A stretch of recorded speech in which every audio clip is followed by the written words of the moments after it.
Know what But I'm going my to do here first, before we actually get to all the formalities, I want everybody to first, before we get started, to say hello and thank you to our special guest, Pete from Compass Box. Hello. Hello and Hey, good Pete. evening. Thank You. Hey, Pete. Wonderful.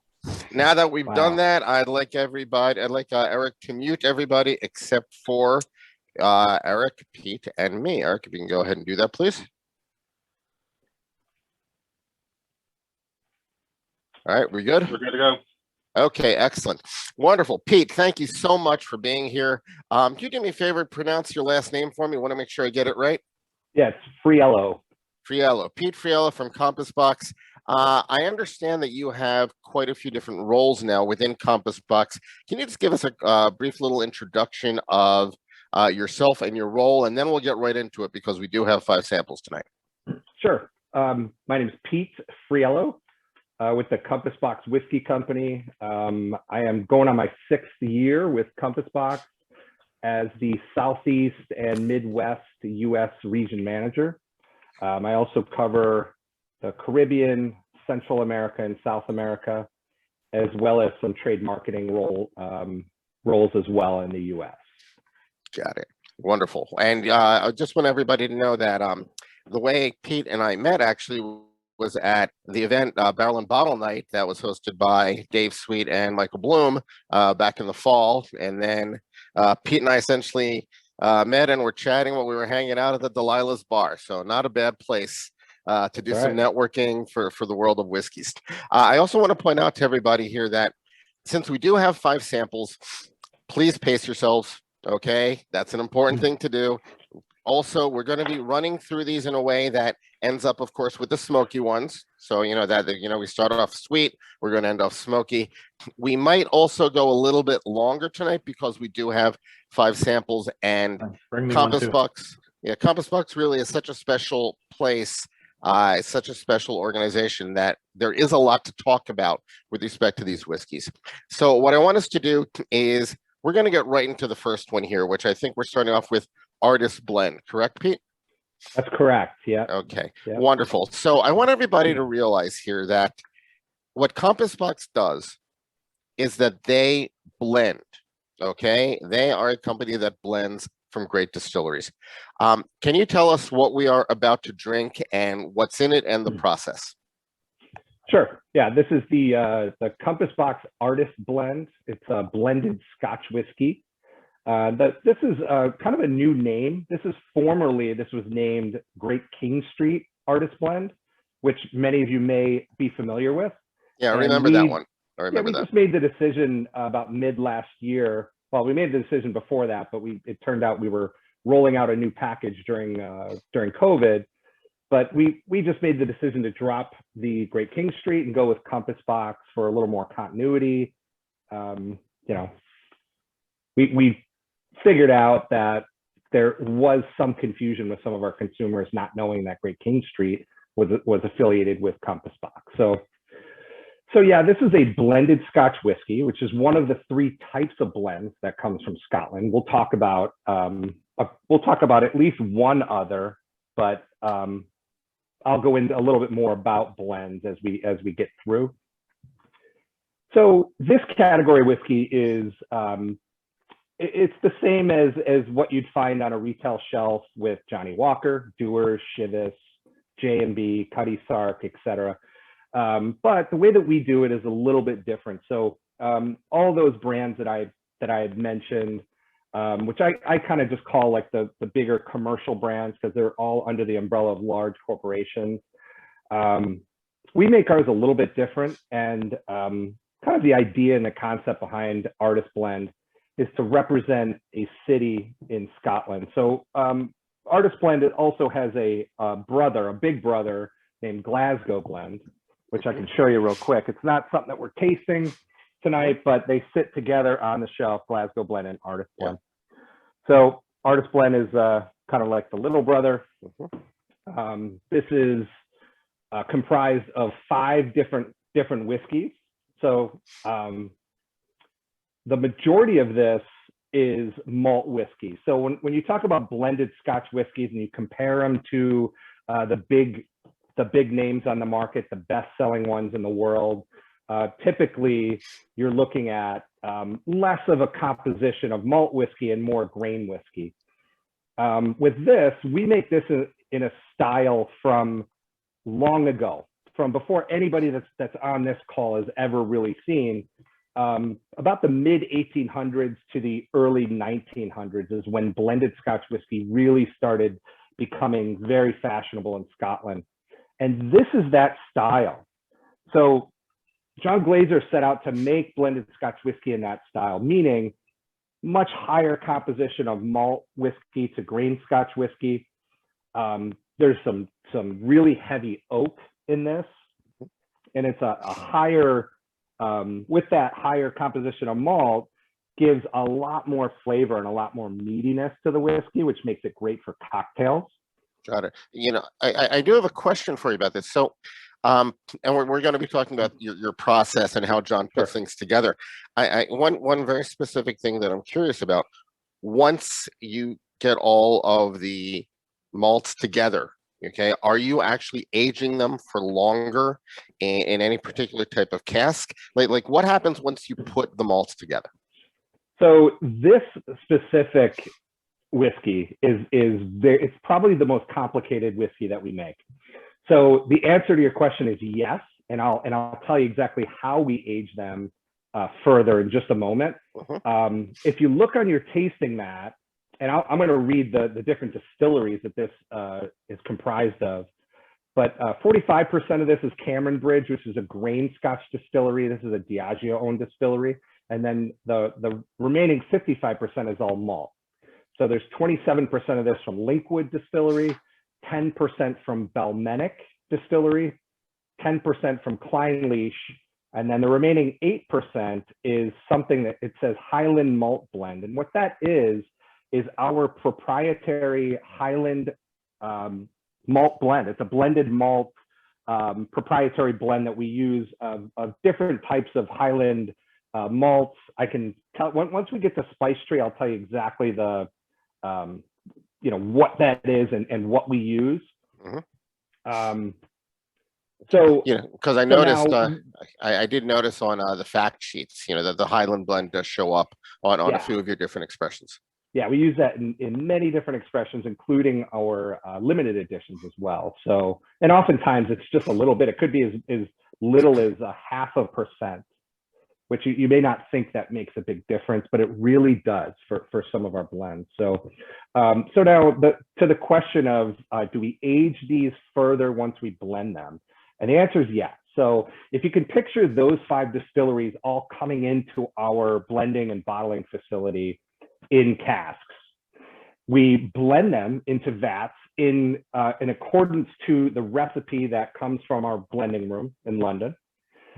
So we blend them together. It doesn't have to sit in a vat for very long. We blend them together and then we put them back equally into the casks in which they came in on. So Cameron Bridge comes in on and it says it right on a first fill bourbon barrel. It looks like the first 3 come in on first fill bourbon barrels.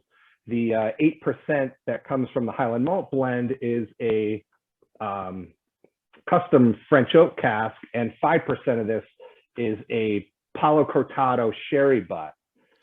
I'm seeing like I'm seeing like the mad scientist thing going on here. It's like how somebody comes up with that is fascinating to me. It really is fascinating because we also do single cask versions of these whiskeys, which makes it very interesting as well. So when we take that blend and we put them back equally into those barrels, then they'll sit in those barrels for 6 months to a year, sometimes 2 years, depending on whether we're going to use that much of that cask or not. And then once it gets to the marrying time that our whiskey makers decide is right, we put it back into a vat, blend it together, and then we bottle it. And this is all done in London, right? No, all of the whiskey making is done in Scotland. So Okay. All right. the London is where our headquarters are. That's Oh, just that was where the we, headquarters, right? Because I saw that online. I saw like a yeah. whole lab thing going on in London there. Yeah, if you think of our London office is just like the chemistry set. That's where the recipes are made. Then they're sent to Scotland where the whiskey's made. So Okay, got it. yeah, yeah. I'd like us to wrap up Artist Blend just for the sake of time and go into Orchard House. Is there anything else specifically you want to mention about Artist Blend before we leave it and go to Orchard? So the one thing that I'll say here, and it goes for all of our whiskeys, is that all of our whiskeys all are natural colors. So what you're seeing in your glass is exactly what it looked like when we bottled it right out of the cask. No caramel coloring, and we also don't chill filter any of our whiskeys as well. That goes for all of our whiskeys. So nice. Yeah. Beautiful. Great. All right. So let's go on to Orchard House. And I have to tell you, it's not surprising that for something called Orchard House, that the largest percentage of this comes from linkwood. Okay. Yeah. Given how fruity and aromatic and, the green apples and stuff like that you get from linkwood. Can you talk to us about Orchard House, please? Sure. Yeah. Orchard House. This is our newest addition to our core range. We just released this in in September, October of this past year, and we sold out of it almost immediately. So this is a blended malt Scotch whiskey. So we're all familiar with what single malts are. Blended malts simply are just blends of single malts. If we sourced all these whiskeys from one distillery, it would be called a single malt. But because we source them from different distilleries, by law, we call them blended malt Scotch whiskeys. So this is a very fruit-forward, very spirit-driven blended malt Scotch whiskey. Vibrant. We use young whiskeys on purpose in this expression for a fruity, very vibrant, fragrant whiskey with just a little bit of oak. So what you're tasting here is completely engineered by James Saxon, one of our very, very talented whiskey makers. And I got to tell you, I just tried this whiskey for the first time about 45 days ago, and I love it. I absolutely love it. It's such a refreshing addition to our core range. And in a world with so much oak and so much age on Scotch whiskey, this whiskey really is great. I love it. Yeah. So, I want to mention something here to people. Their Compass Box has such an incredible range of bottlings that part of the issue that we always have, that Eric and I always have, and we're talking with somebody like Pete, is how do we decide, what we want to, show to our friends here, and frequently we just turn the question right back to Pete and say, how do you want to showcase what you guys have? And so that's how we come up with this. We go back and forth a little bit. And I got to tell you that Orchard House, being relatively new to you also, this is delicious. I mean, and I like it. It also has like a little bit of a bite, some heat to the back of it. Yeah, it is 46%. So it's not, the lowest that we do is 43, but 46 is I think pretty respectable for a young, fragrant, light, fruity whiskey. Yeah. No, and how is this one aged? How long do you guys age this one, or is this also just you blend it together for a certain amount of time? So like I said, we purposely tried to use young, vibrant whiskeys in this, and I'll go through the recipes. I know you can see them, but the 39% linkwood is aged 8 years. The Kleinleach is aged 8 years. The Ben Rinnes is aged 8 years. Now the next one says distillery near the town of Avalor. Yeah, what's up with that? So this I will definitely be able to explain this a little bit later, but this is we sourced this from a distillery that has asked us to not mention the distillery in our written collateral. But I can tell you, since we're face to face here, and it's not something that we will print on our website. We won't print it on our tech sheets or our tasting mats. But the distillery near the town of Avalor here is Craigellachie. Okay. Yeah. So this is aged 6 years, and then the Kalila is aged 8 years, and then that Highland malt blend, again, you see that in a low percentage, 2%, is aged 10 years. So, average age on this really is about 8 years. So, Yeah, which is quite young, I think, yeah. for Scotch whiskey. Yeah. One thing I also I'm glad you mentioned the issue of when labeling, using a distillery's name or not, because if I remember correctly, I mean I first tasted Compass Box almost 20 years ago when you guys first came out. It was at Binny's World of Whiskeys. I had one of the first bottles, I think, of Hedonism that showed up here, and Peat Monster, and I had a whole bunch of them way back when. And if I remember correctly, there was an issue early on with whether or not you could put the names of the distilleries on the labels. That's something that probably has evolved over time. Am I right about that? So we used to put the distillery names on some of our labels, and we still do sometimes. So there isn't any legal any law prohibiting putting the name of the distilleries on there. But like I said, if you see it where it's not 100% straightforward, it's probably because the distillery asked us not to. Okay. Or if you may see that portions of some of our limited editions might say undisclosed. And if it says undisclosed, that's because we don't know what it is. But we won't put a component into Scotch whiskey if we, number one, don't believe it's Scotch whiskey. Really, the furthest that I've seen it is that we just don't know what distillery it came from, because oftentimes in Scotland, distilleries trade casks all the time. And a lot of times these casks don't get used, or they may have one or two casks that sit and get lost in their storage for years and years and years. And they say, well, we're not going to do anything with one cask. Let's sell it. But it may have been so old that they weren't tracking where they got it from, or they misplaced where they sourced this cask from. So if you do see undisclosed, it really is just because we don't know. So let's talk about sourcing this stuff. Obviously, Sure. You guys have been around for a long time, and you have good relationships with many different distilleries. Yeah. Do you go into the distilleries and select the casks that you want? How does that process work with respect to selecting the casks and choosing the ones that you end up using in your different blends?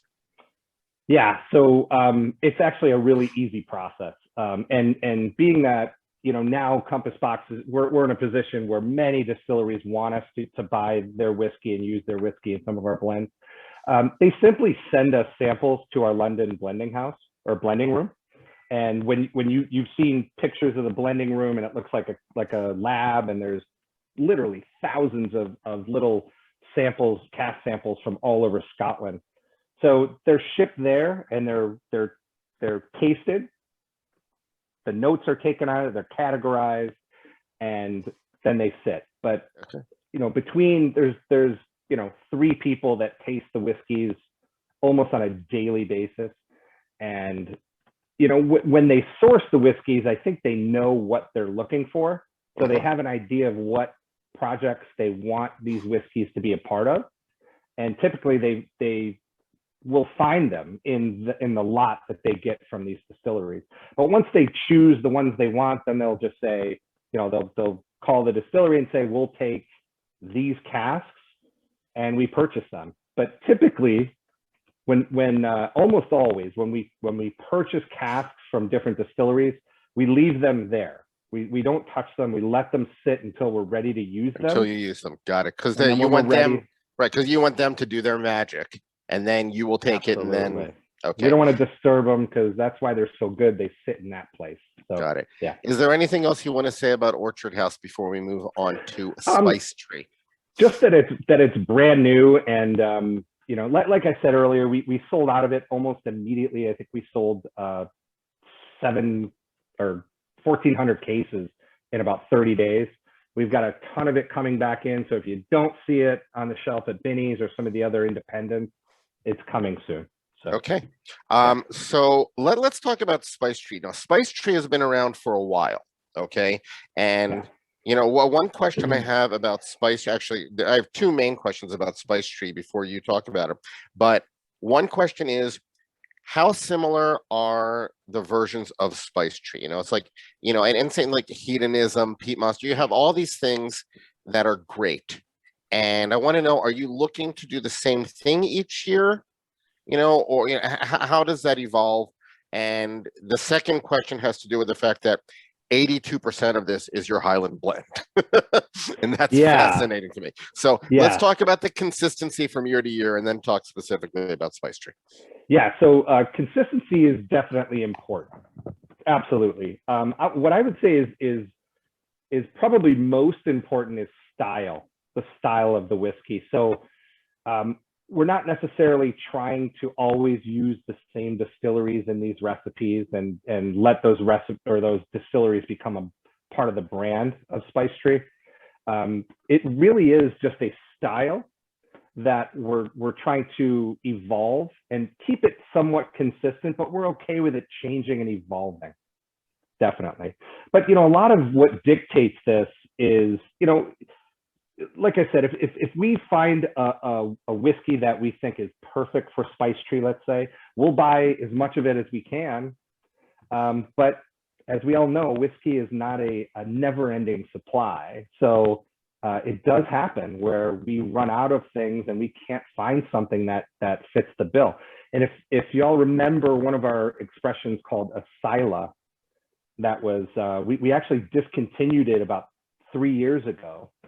And the reason is that there was a specific parcel of linkwood that we couldn't get anymore. So we took it off the market. We stopped making it. So, and what it was this linkwood wasn't old enough. It wasn't developed enough. So we have some sitting.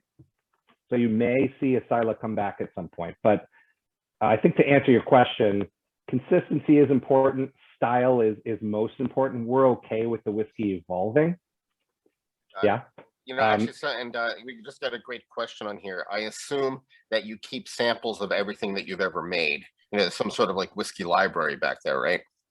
We do. We have we do have a library in London where we keep at least 6 bottles, or actually it's only just a few bottles now. We went through during COVID and we auctioned off a lot of our back whiskeys for charity during COVID. Oh, wow. So I would say it's probably two or three bottles of each left there. Got it. So let's talk about the fact that 82% of this is this Highland malt blend. I got it. Yeah. There's so many geeks on here. We have I know Michael Bloom, of course, from Barrel and Bottle, who he does the 50 state blend. We have a whole bunch of like major collectors. We even have Eric Rosentretter, who's here, who's the Woodinville representative, and we're going to be talking with him in a month. So Eric's here too. But we have all these geeks here who really would like to know about this Highland blend. What can you tell us? And why is it 82% of this whiskey? 82%. When this version came out and I saw the recipe of this, I was pretty shocked to see 82% Highland malt blend. But hey, I trust who's making these whiskeys because they come out great. So the Highland malt blend, like I said, or at the top of the tasting, it's a proprietary blend that we use, kind of like a finishing blend. So when I started with Compass Box, and even prior to that, I worked for a distributor and I sold Compass Box since the very beginning. So I'm very familiar with the brand. It really was meant to be just a finishing proprietary blend, just kind of a finishing whiskey.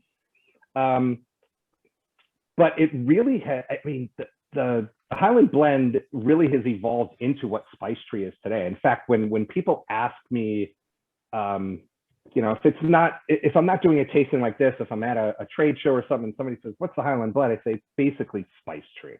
It really is. So, but it changes as well. It's always Highland malt whiskeys, and it might be on one of the tech sheets there, but for batches of Spice Tree or any whiskey that we have Highland malt blend in that were bottled after March of last year, March 2021. The Highland malt blend is comprised of Glenmorangie Distillery, Tomatin, Belmenic. It's about 60% Glenmorangie, 25% Tomatin, 15% Belmenic. Now, but prior to that, it was always, as long as I can remember, it was always Clynelish, Teaneck, and Dalyuen. Wow. So what Okay. we do is we blend those together, and I Yeah. believe that the past blend was 60, 20, and 20. 60% Kleinleach, 20 Teaneck, 20 Del Ewan. So we blend that, and then we age it in one of our custom new French oak casks, hybrid casks. Got it. And this is interesting because this is really where this cask was born, was with the spice tree. And if you're not familiar with our custom new French oak casks, what it is a first fill bourbon cask. Typically, we've been using Buffalo Trace first fill casks for forever. We may be changing in the future. And then we simply just take the heads and we line them with charred new French oak. So planks of charred new French oak, and we just screw them in there, close the cask, and we age spice tree. So about 80% of the recipe will get an additional 2 years in that heavily charred new French oak cask before bottling. Got it. Yeah, it's interesting because it really tastes like such a classic Highland, a classic like non-sherried Highland. It really it's beautiful. It's really nice. With just the reason we call it spice tree is because of that heavy char on the new French oak, and it just gives it a lot more oak for sure. I mean, if you look at that color, look in your glass at that color. I mean, this is a real aged whiskey. This is no caramel spirit coloring in there at all. So that heavy charred new French oak really gives it some beautiful color for sure. So it's 82% Highland malt blend. There's actually 4 different parcels of Highland malt blend, aged 9 years, 9 years again, 9 years again, and then 13 years. So you're going to ask, why do I have 3 different whiskeys aged 9 years? Same recipe, different char levels. We just use different char levels on the barrel. Yeah. Again, it goes back to the mad scientist thing. I mean, this is just great. Yeah. It's wonderful. So how would you like to wrap up the spice tree before we move on to the smoking? There's a very interesting story that I always like to tell, and I'll try to do it very quickly. But this whiskey has always been dubbed our illegal whiskey at Compass Box, because in 2005 this whiskey was deemed illegal by the Scotch Whisky Association. And 2005 is when John Glaser made this for the very first time. So the people in Scotland heard what he was doing. He was experimenting with new French oak, and instead of using that hybrid cask that I just explained, he was submerging interstaves into the finishing cask. Right. And actually, somebody here commented on that. William Myers actually pointed in the comments. He wrote that the original spice tree had suspended staves, which was, and the society put the kibosh on it. Yeah, it was considered illegal, even though there wasn't really anything in the laws of Scotch whiskey saying that you couldn't use interstaves. It was just you have to make Scotch whiskey by traditional practice.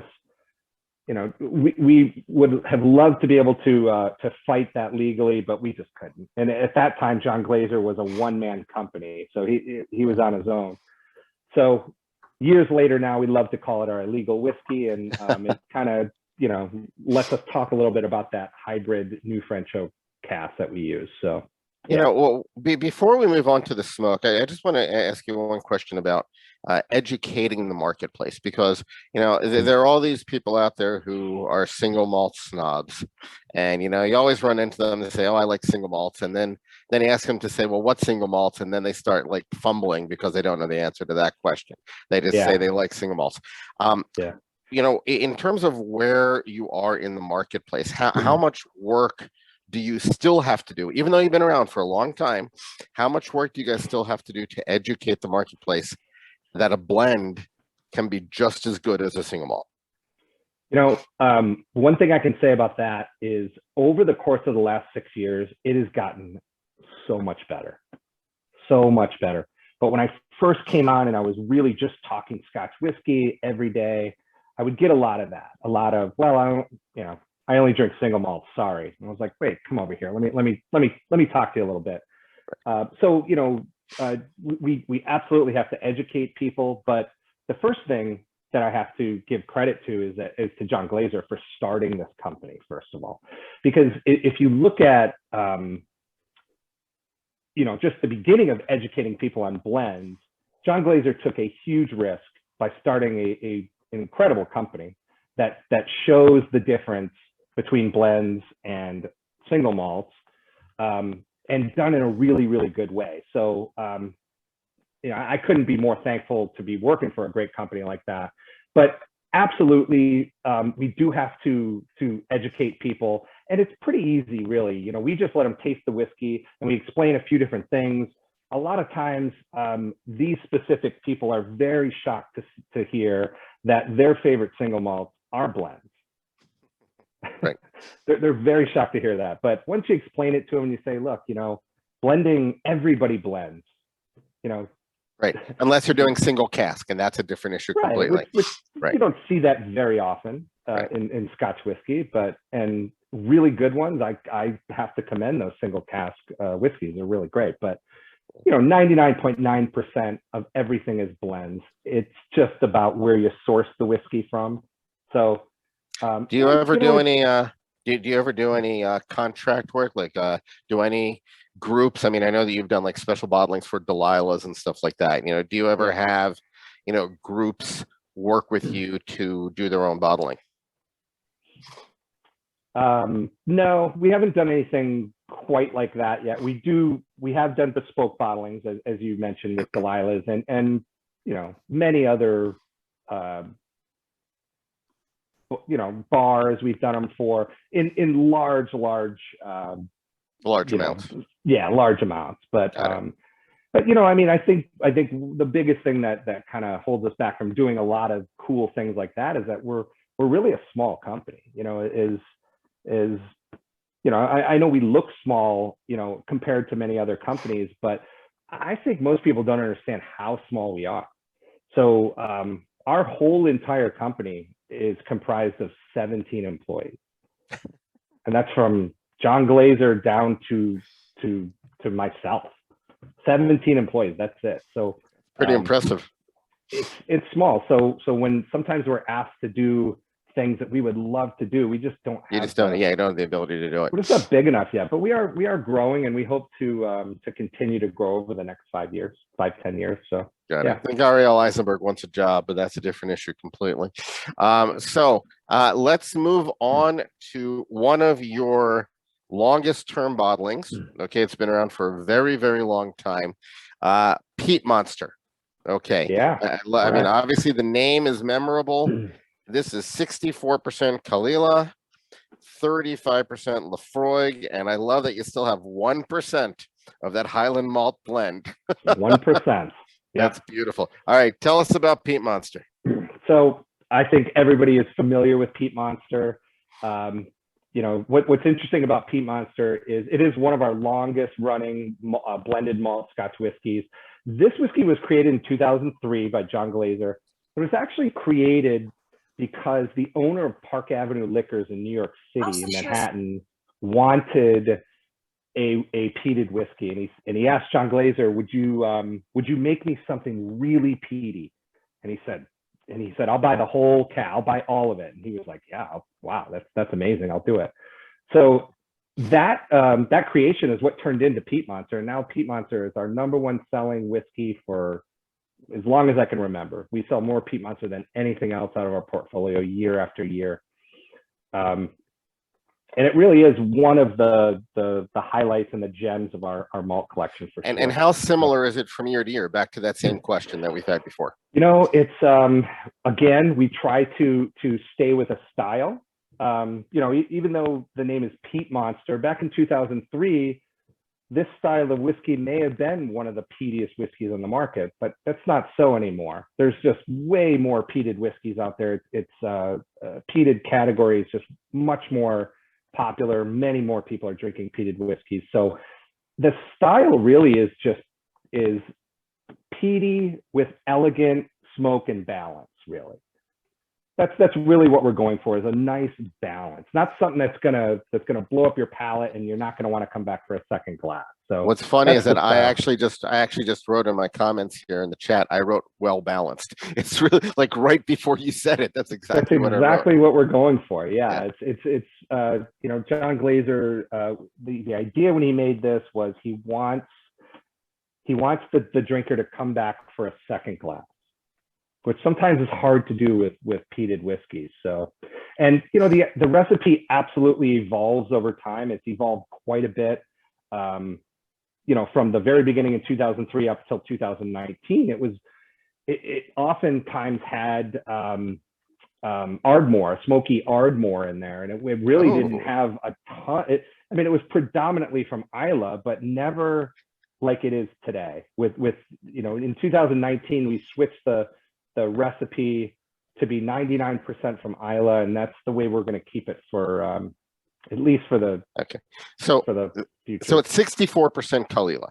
Okay, you know, that's quite a bit of Kalila. Tell us about that. You know, how old is that Kalila? Because obviously Kalila has a very pronounced, you know, flavor. The younger ones are different than the older ones. You know, tell us about the Kalila, since it really is the backbone here. So there's actually 4 different parcels of Kalila in this, and Kalila happens to be one of John's favorite malt whiskeys in the whole world, Clynelish being one of the others. But Kalila definitely is known for being a very, very like a feminine style peated whiskey. So the ages on those 4 different types of Kalila are 11, 10, 12, and 15. Wow. Which comprises the 64%. And then again, Laphroaig is like almost a polar opposite of Kalila, right? In terms of style and peatiness and smokiness, which is, it's just such a testament to John's blending ability, because he's taking, you know, just 2 very, you know, two peated whiskeys that you would seemingly think wouldn't never agree with each other. And they do. And that Laphroaig is 8 years. And then that Highland malt blend, again, is, you might not think 1% does anything, but it really does. It just gives it like a little bit of sweetness on the finish that allows that great balance to happen. You know, I have to ask, you know, I hate to ask this question because it's coming up in the chat, and I have to respect my crew here. What do you mean by a feminine whiskey? What I mean is, because people are asking, people are even making fun of it right now. So, you know, we're an informal group, a lot of good friends. It's well, especially when you're talking about peated whiskeys. Okay, you know, maybe, you know, some people who aren't really into Scotch whiskey or into peated whiskeys might think peat is just a type of whiskey. There's many different types of peated whiskey. If you think Ardbeg and Laphroaig, you know, being very, very peaty and kind of rough around the edge, Kalila is very, very nice and delicate, and it's elegant and feminine. That's kind of how I perceive it. It's just it's not as rough and you know, it's not like Ardbeg, which I think it's more in your face, like really in your face. Yeah. Okay. Yeah. All right. Got it. Yeah. Just curious, because, you know, I had to call you on it because everybody here in the chat's calling you on it. So, you know, it's all good, buddy. So I love the fact that you have Laphroaig and Kalila in here, because they are very different from each other. But this no name going on to the next one. Okay. So I've got to tell you, I want everybody to look at the mix of distillers that are in the no name, because this blew me away when I read this. Okay. In no name, okay, the backbone clearly is Laphroaig, but you also have in there Mortlach and Clynelish. Yeah. Okay. So remember, okay. So anyway, you know, and yes, it is primarily Laphroaig, and you do have some Bowmore in there, and Bowmore is a little bit more of, you know, a straightforward, you know, pure smoke type of dram from Islay. Doesn't have like the medicinal, you know, stuff that you get from Laphroaig. But then you're throwing in Mortlach and Clynelish. Yeah. Okay. Very interesting, isn't it? So cheers, everybody, as we go to no name number 3. Talk to us about no name. Well, the first thing I wanted to say is when we chose this whiskey to be part of this lineup, it was just weeks before the Whiskey Advocate top 10 whiskeys in the world came out, and this whiskey was awarded #9 whiskey in the world. So Wow. What an amazing treat that we had, that we were even able to secure these 2 bottles before the rating came out, which was fantastic. Well, So, and I bought a bottle. Actually, it's funny because when I went to Binny's to pick up the box that you sent to me, you know, and I was like, oh, you have No Name on the shelf, so I bought a bottle of No Name too, in addition to all that other stuff that you got. the No Name 2 you bought? No, I'm sorry. No, I meant No Name. Gotcha. I bought a bottle of the No Name #3 in addition to picking up the stuff, and you know, I got it. So this is, it definitely is Laphroaig. There's definitely Laphroaig in there, and so when you ask the question, Laphroaig and Bowmore with Mortlach and Kleinleash, I'm gonna kind of mix it up a little bit on you, because Laphroaig and Kleinleash is something that John Glaser has blended many times in the past, and he's very good at it. What I'm fascinated by is the Mortlach and the Bowmore. He's bringing these two, you know, again, different styles of peated whiskey with Bowmore and Laphroaig. We don't use Bowmore. I think we may have used Bowmore 1 time in the past, and we may have used Mortlach 2 times. I believe we just used Mortlach in the Menagerie limited edition a few months ago. But yeah, this is a very interesting blend, and it's got some good age to it as well. The Laphroaig is aged 15 years. The Bowmore and the Mortlach are both aged 18 years. The Kleinleash is 17 years, and then that 0.5% of Highland Malt blend is 13 years. So okay, I have to stop you there. Okay, I have to stop you there. I want to make sure everybody realizes what Pete just said. Okay, think about how much a bottle of Mortlach 18 costs. Think about how much, you know, an old Laphroaig costs. You know, and this is a $150 bottle. Okay, you know, and you know, when you think about how much those single malts at those ages cost, it also seems like this is a pretty darn good value then too, of what I'm thinking. Yeah, it certainly is. I think, you know, when you're buying big name whiskey, and look, there's a lot of them that are very good, and especially a lot of the names that you just mentioned, you're paying a premium for sure for those single malts. Yeah. Now, absolutely. Prior years of No Name, can you compare this to prior versions of No Name and what they had in them? Yeah, so No Name, the first No Name we released with no plan at all to ever come out with a 2 or a 3. The first one was 75.5% Ardbeg with, I believe it was 13% Kleinleash and 11% Kalila. Okay. And then the second one that we released was predominantly Talisker, I believe. I believe that the percentages were exactly the same. It was 75.5% Talisker with 13 and 11 Kleinleash and oh no, it was Laphroaig and Kleinleash, I believe, in number 2. So the way that we've kind of explained how we look at these 3. And by the way, we're not going to make a No Name 4. This is it. It was just these 3, and we're not going to make any more out of this No Name series. But and this really was written by our very talented whiskey maker James Saxon. But we compared the first No Names to thrash metal and progressive rock, respectively. No Name number 1 was thrash metal. No Name number 2 was progressive rock. And we see No Name number 3 as being a rock opera. And the reason for that is it's colorful and it's an overblown spectacle. Okay. Which I love. I love that narration. It's freaking delicious. I'm really glad that I got a bottle. I'm curious, when you do a bottle like No Name, how many bottles are actually produced? So of this one, let's take a look. We produced just a little over 10,000 bottles of this, which is quite a bit for a limited edition that we put out. The first No Name we did was quite a bit as well. I believe it was like 12 or 13,000 bottles. So there was quite a bit of it to go out, but it went so fast, and it's already sold out. We don't have any left to sell. So whatever's on the shelves is all that we have left. But so remember that, everybody, if you want it, this is it. You get it now or it's gone. Okay. Yeah, so just keep that in mind.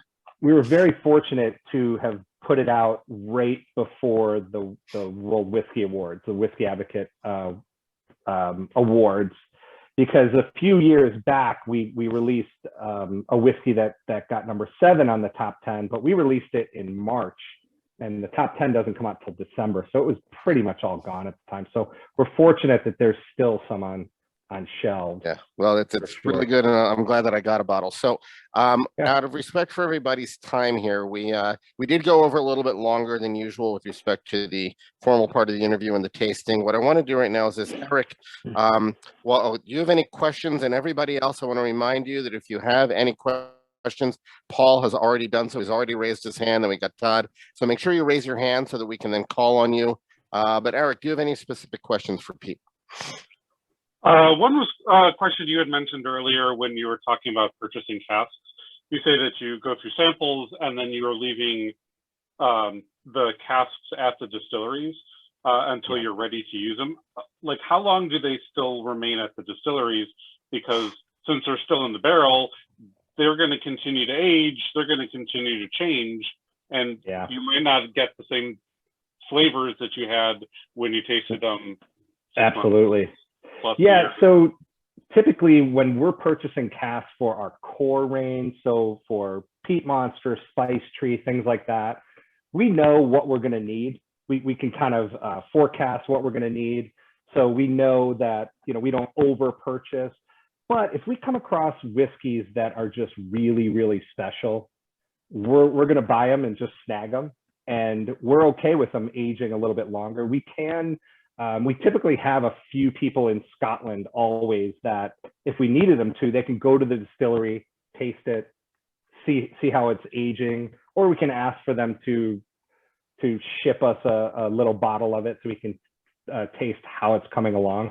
But one example of that is with the No Name number 1.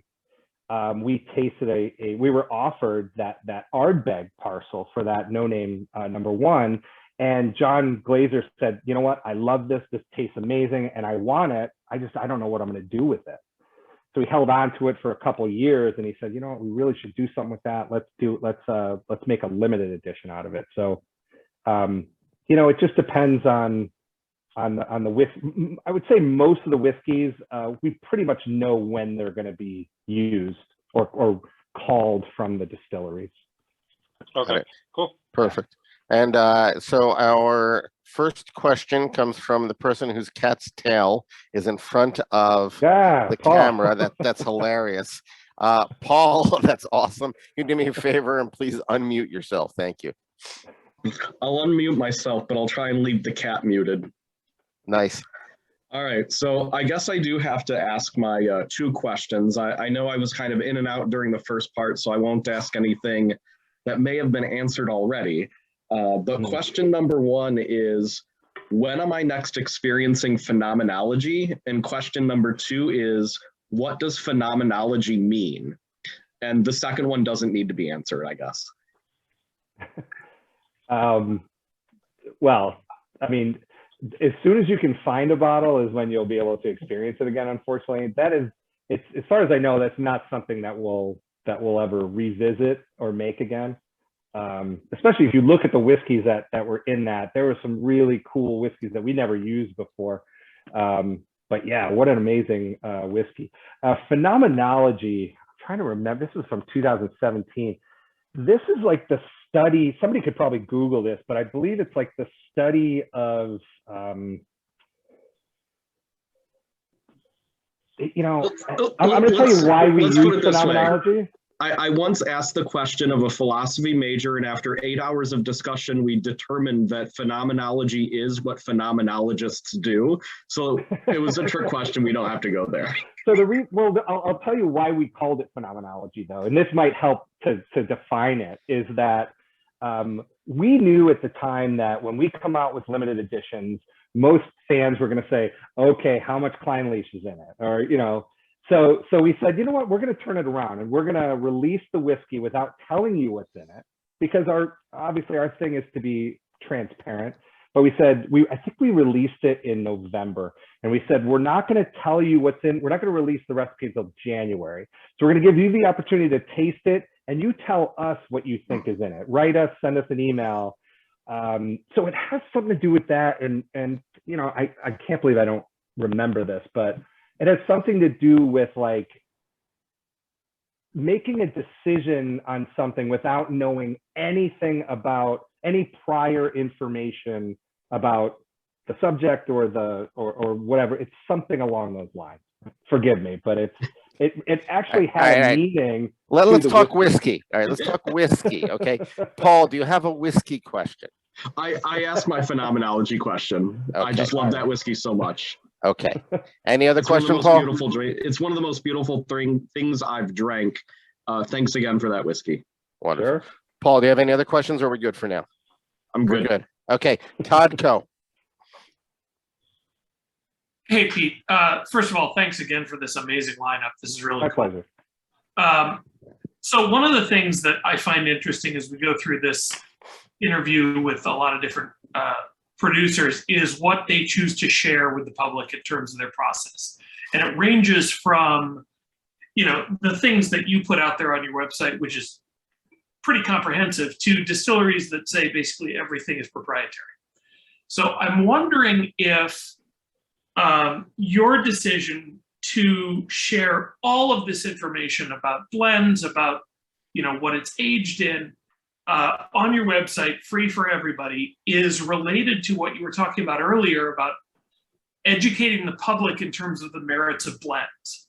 So putting these distillery names out there, is that demonstrating like these single malts that you love make up this thing that we're making in our mad scientist laboratory, and therefore this is a premium product? Yeah, great question. Very, very good question. So, you know, I kind of go back to, you know, the reason that John Glaser started this company, you know, and he really wanted to show the world that of an interesting side of Scotch whiskey, which is the blending portion of it. And when he started this company, he looked at the world of Scotch whiskey and said, you know, the world of Scotch whiskey is being dominated by about 5 companies that are all doing about the same thing. They haven't done anything really interesting in forever. So he said, you know, I really want to come out with a company where I can show everybody what the beautiful portions of the production of Scotch whiskey is, and that's really the blending. So, you know, coming out with a brand new company that nobody's really even seen before, saying we're going to make these really interesting blends, I don't see any other way, and he didn't see any other way than to be 100% transparent. You know, people are going to say, well, what are you making? You're buying whiskey from other distilleries, and then you're doing whatever you want with them, and you're just giving it to us. I think, and I think it's because he's educated all of us on this, is that being 100% transparent really is the only way to go for us. So we've committed to it 100%. And you know, I will say at the very beginning when I said there's something glaringly missing on the tasting mat, and that's the age statements. You know, the age statements, we used to put them on our tasting mats. We used to print them on labels, but we were, you know, kind of served with a lawsuit from the Scotch Whisky Association, and we had to cease and desist talking about age statements. So. And this just happened about 4 years ago. So that's when we released our 3-year-old deluxe whiskey as kind of a protest, and it had like a really great message. But yeah, great. I mean, great question. You know, transparency in whiskey, especially in Scotch whiskey, is not something you see very much these days from a lot of companies. So we're really trying to turn that around and show people, try to get more people to enjoy one of the world's great drinks, Scotch whiskey. Wonderful. Yeah. Great. Awesome. Todd, anything else? No, I'm good. Okay, great. All right. So we're going to ask Ariel Eisenberg to unmute, please. Hey, Pete. Thanks so much again for sending us these awesome samples and mats. Like a 2-parter, if that's okay. You had talked about with the artist blend how you age it for an additional 6 months to sometimes up to 2 years, proportionally back into the barrels. Is that the same with the other expressions that we have here? They're going to be aged another portion of time in their original barrels.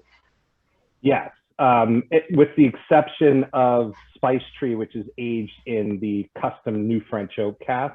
Mm-hmm. Or unless we decide, with oftentimes with limited editions, we'll use a separate marrying cask, and you'll see much longer marrying times. But the minimum is 6 months with artist blend and Glasgow blend. But I've seen it go even over 2 years. And some of the single marrying cask picks that we've sold, some of them have aged for 2 to 2.5 years. Nice. Additional. So, but when you look at that, the age statements that we are transparent with, that includes marrying time as well. So you had also at one point in the conversation said something about sometimes we do a single barrel. So when you said that, are you talking about the single barrel? You don't vat it back with the rest of that batch, and you're doing exactly. Okay. Oh my God, you're the first person that's ever said that. Yeah. And that's actually what I was just mentioning with the single marrying cask, because we don't call them single casks or single barrels, we call them single marrying casks. But absolutely, I mean, the process that I'd mentioned about artist blend, where we blend it together and then age them in those unique casks, then we blend them again and bottle them. So we just take one step back and we let the consumer pick one of those casks. We bottle that, and then it's a very, very unique whiskey. Yeah, it's really a cool program because it's very different than any kind of single cask that you get from an American whiskey producer. It really is. It's still a blend, but it's in a single marrying cask that you'll never be able to duplicate. Pete, I told you we had some geeks on here. Nobody's ever really thought that before. I told you were going to get some good questions. I'm glad that you are on your game tonight. Very good. Ariel, those were great questions. Really love it. Thank you very much. All right, we have 2 more people asking questions. We have Eric Rosentretter, who this is our first, by the way, Eric, I got to tell you, this is our first time that we have somebody who is our next guest. So everybody, in case you don't know this, Eric was at my house yesterday. He just dropped off a bunch of bottles of Woodinville, and he's here tonight with us. I gave him a set of the samples tonight. So all right, Eric, take it away, please. Ask your question. Hey, Pete, this is fantastic. By the way, I've been a fan of Compass Box for many, many years. Thank you. Just the idea of blending across all boards, whether you're blending something that's regularly available or what you guys do. My brain just goes to do you guys have a general idea as to what you're looking to accomplish? Or does it, when you're blending, to be like, well, this could use a little of this barrel? I just see it as like a spice cabinet of or using different colored paint to accomplish a picture. And if I was 2 minutes late, so if you talked about this, just say, no, I didn't. But absolutely, it's a really great interesting question. process. Yeah, it's a great question. I would say we probably approach it in both ways, but the general way that John Glaser has always said that his basis of blending is to take one key flavor profile and then just start adding to it with little parts of different things. But the process certainly is it's a long process to even if they know what they're looking for, they do testing of different blends over and over and over until it's perfect. And as I said earlier, that we're a small company. We only have 17 employees and just four of us in the U.S. There's a small committee that votes and says, this is what I like. I mean, the final decision of a blend, especially with a new product or a limited edition, ultimately is going to be John Glaser. But our operations manager is on the committee, and she's got a wonderful palate. So you guys are all somewhat involved in the process then, or the voice. Absolutely, and in really many cool. times, I mean, with Orchard House, for instance, this was something that we thought up during COVID, and the name went through all of us. You know, we were on Zoom calls every, you know, twice a week, and one of the subjects was, what do we call this? And we went through hundreds of different names, and finally we settled on Orchard House. So John loves to get everybody. He wants everybody's input on anything, really. He values any input, really. So, but yeah, I mean, that's a great question. Sometimes with limited editions, there is a concept in mind, and then it's like, well, let's go after it and see what we can come up with. Or, like I said before, if you know, John or James or Jill tasted something really interesting, they'll say, hey, you know, this isn't going to work for Spice Tree, but taste this. Let's put this aside. Let's purchase it, and let's use that for a future project. So, Okay. And another quick one is, Woodinville is an American whiskey producer. With the prominence of blending and sourcing whiskey becoming more and more prominent in the American whiskey culture, do you is there a blending house in the US that you would put akin philosophically to Compass Box, or are you guys just kind of a standalone thing? Well, I mean, there's so many great ones now, just over the course of the last few years.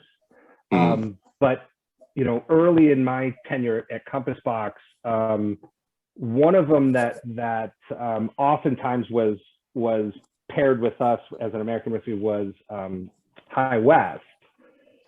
But, you know, I think High West is just a different company now that it's just, maybe it's not exactly the same. I mean, I haven't tasted a lot of their whiskeys recently, but a lot of times people had compared us to High West.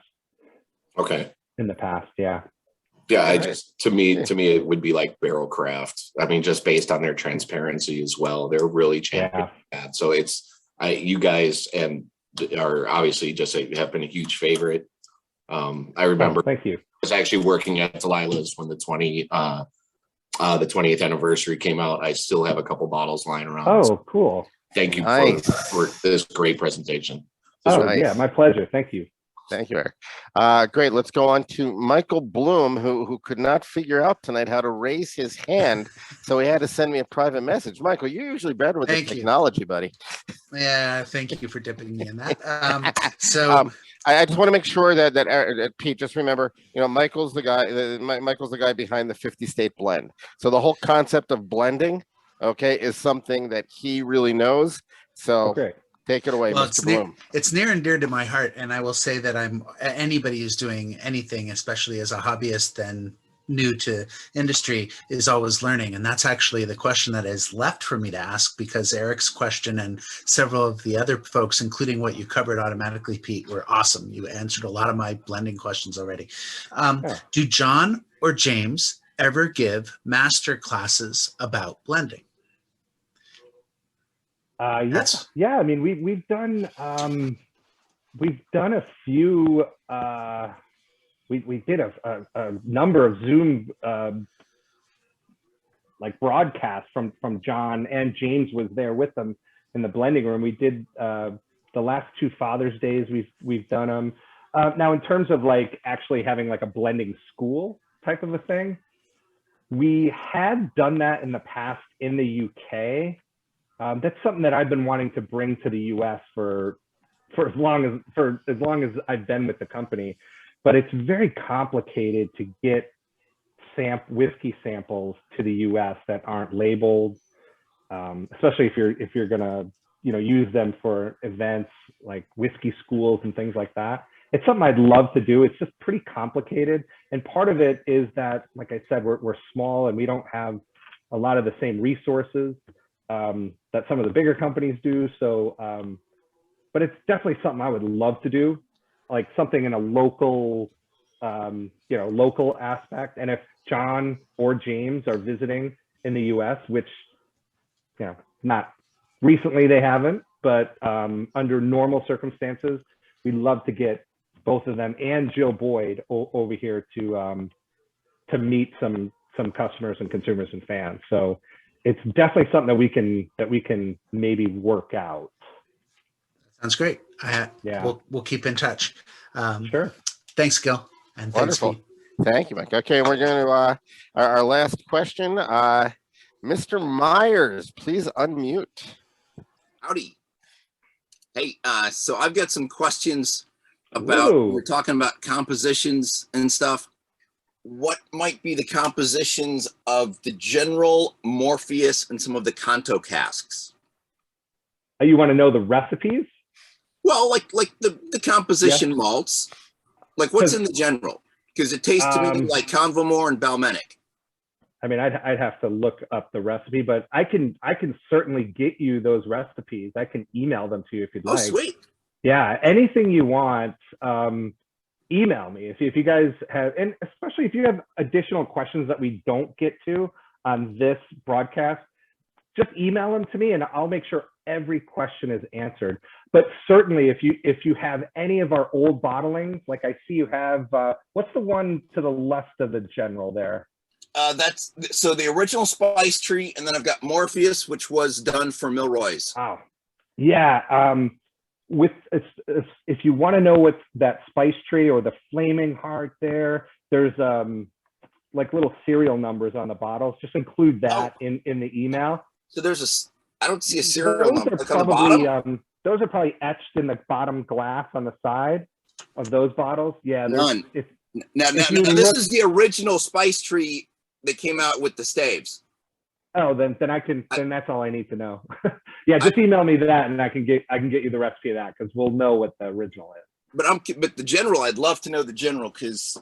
Yeah, absolutely. I mean, I can get that for you pretty easily. But and I'm pretty easy. I'm the Scotch guy at Gmail. So. Anybody who wants to get directly in touch with Pete afterwards, and didn't write anything down here, just send an email to Eric or me, and we'll put you in touch with them. We've got all that stuff. Yeah. Bill, do you have any other website? You can go to the Compass Box website and you can get in touch with me there. Okay, great. So one other thing, I mentioned it before, and I want to mention this again. The Compass Box website is amazing. Okay, I could not believe some of the information that I saw on there. Each whiskey has a fact sheet. Okay, the fact sheet has the flavor profiles. It has these percentages in a graphic form and in a pie chart. I've got to tell you, it's incredible. There are even videos on there about the process, which is also incredible. It's amazing. So before we wrap it up, Pete, is there anything else that you want to tell us before we take our final dram here and wish each other a wonderful, happy day of drinking? Well, definitely, I want to say thank you to you and Eric and everybody with the enthusiastic whiskey hobbyist. Yeah. Yes. I'm not a marketer. You can tell I'm not a marketer because I came up with that name. It's not I good. love it though. That was great. Philosophers. But thank you for I'm always humbled when fans want to just jump on for an hour or so and taste our whiskeys and hear a little bit about our stories. Well, yeah, I've got really to tell you that this all started. Eric and I formed this group right after Whiskey Week was canceled due to COVID in 2020. And and it really was just, it really was a kick in the gut. And we decided we needed to do something. And I've got to tell you that it gave us an opportunity to interact with people like you in a way that we would not have done so before. The technology is incredible. This is not just a Chicago group. We have people in other parts of the country with whom we've been drinking for years, some of whom left Chicago. And what I'd like everybody to do right now is, if you are so inclined, pour yourself another dram. I'm going back to Spice Tree myself, which is just so freaking delicious. And everybody, if you could do me a favor, everybody please unmute and join me in saying a very, very enthusiastic cheers and thank you to Pete Friello. Enthusiastic cheers and whatever else Gil said. Yes. This was amazing. Thank you very, very much. We appreciate it. We're